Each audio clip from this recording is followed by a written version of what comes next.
are in the My Catie Live kitchen, sponsored of course by our friends at NFM. For nearly 30 years, the Culinary Center of Kansas City has been the Midwest's premier destination for culinary education, hosting, get this, 600 plus classes and private events annually. Yeah, here to share more and teach us how to make some beer rocks is executive pastry chef Catie Wiley. Thank you for joining us. Yeah, thanks for having me. I'm really excited. We're excited. Yes, we're very excited. Now, we just scratched the surface a little bit, but tell us about the center. What do you guys do and what makes your cooking school just so unique?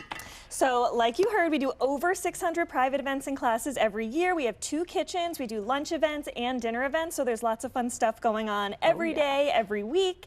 You can book it out for anything you want to do. It's great for team building this time of year, so everyone can relate over food, get there, hang out, cook a meal together, and enjoy it together.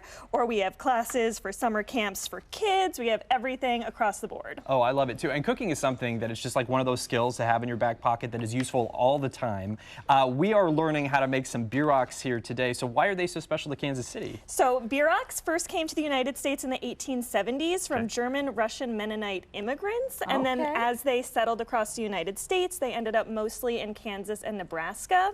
Kansas kept the traditional beer rocks filling, which is the cabbage and beef filling, whereas Nebraska took it on and changed it a little bit and made the runza. So if you see that, it's the same dough, similar idea, but more adventurous with the fillings. Oh, okay. Yeah, and this is just an example of one of the classes that we do. So if you come to this class, you'll be learning hands-on. You'll make the yeasted dough, you'll make the filling, and then you get to sit with whoever you meet. If you come by yourself, you're more than welcome. You'll meet lots of people from the community.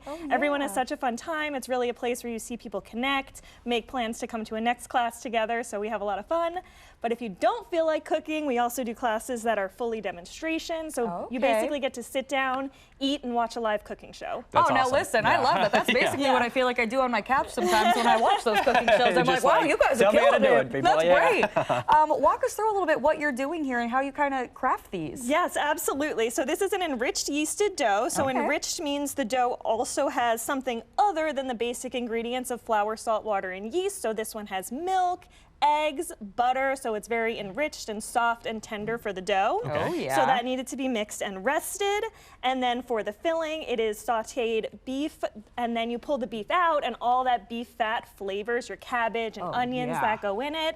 And then these, again, these were pioneering families that were, you know, working in the field, so it is very much a cabbage filling with some beef and not the other way around. But when you get the more modern version, you might kind of get the opposite. Oh, for sure. And then this is the finished product, correct? Exactly, yep. So you get a nice portable bun. You can take, you know, originally it was being taken out into the field, so you can just bring the whole thing with you and you get it to work for the day. But obviously, you know, they're great any time of day. You make a batch, pop them in the freezer, and you have them ready for lunch. Ready to go. Sure. Now, I know you're still kind of spreading those out a little bit, but can we see what it looks like to actually put some of the filling into some of what you're working on? Let's get this one going here. So I've got my dough stretched out.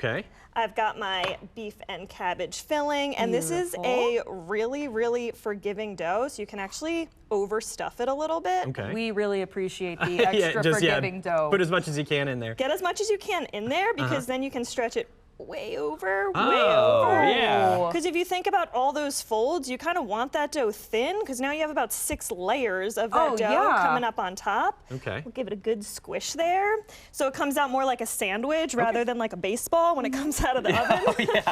And then it gets a little bit of egg wash, leave it nice and shiny on top, so you get that beautiful, you know, presentation. And these are just going to be plain egg wash, but another little traditional German flavor on top could be caraway seeds. And then quickly, you guys are expanding. What's happening with your second location? Yes, so the Culinary Center original in Overland Park has been there for almost 30 years, so we are just finally opening a second location, and that'll be in Briarcliff in North Kansas City. Yo, that's right by me. Let's go. I'll be there.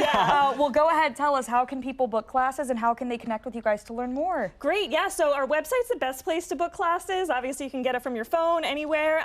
It is kcculinary.com, and like you said before, it makes a great gift. We sell gift cards. We have a whole retail shop, so that's some of the stuff going on up here. Some of our favorite products are Wusthof, Made In, Le Creuset, but we have OXO brand, lots of good stuff in the retail as well. Very cool. Well, thank you so much for joining us today and showing us how to make these beer rocks. It was very cool. Definitely go check out their website for more information too. Thank you so much for joining us. Thank you for having me. Absolutely.